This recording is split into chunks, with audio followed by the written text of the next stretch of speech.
So before we get into our Republican governor, Joe Lombardo, let's focus on his prior job with Metro. But before we even get to that, we'll focus with Metro in general, with the pension system and why it's so underfunded here in the state of Nevada.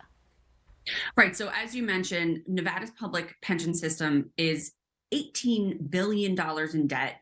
And that goes back for decades. The pension system simply didn't collect enough contributions from employees in the past.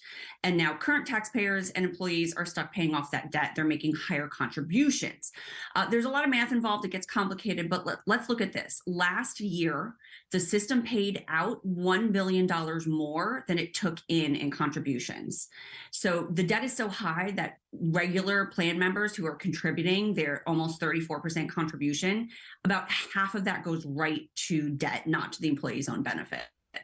Well, and Governor Lombardo has been collecting a pension since 2014 for his 26 years with Metro.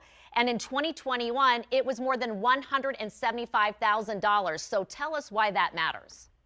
Right. So he was a police officer, as you mentioned, for 26 years. He earned that pension. He's been collecting it since 2014 when he became Clark County Sheriff. Why this matters is he's collecting that $175,000 pension on top of his governor's salary, $164,000. That adds up to $339,000. It's 5 times the median household income in Nevada.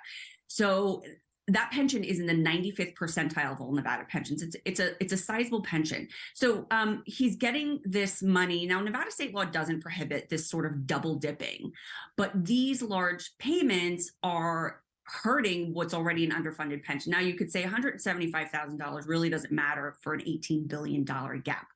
But like you said, his predecessor donated his salary to public schools. Other governors in other states have also not taken their salary. Connecticut, Ned Lamont, Illinois, J.B. Pritzker, North Dakota, Doug Burgum, they've all not taken their salaries. So Governor Lombardo doesn't need to accept his salary on top of his pension. He could make that choice, like his predecessor, not to take it. Well, he's hearing it here, and I'm sure he will hear from constituents. He's got plenty of dough. Give the governor's salary to the kids in Nevada. Thank you, Rachel. We really appreciate you opening the books and breaking it down for us this morning. Have a good weekend, and we'll see you again soon.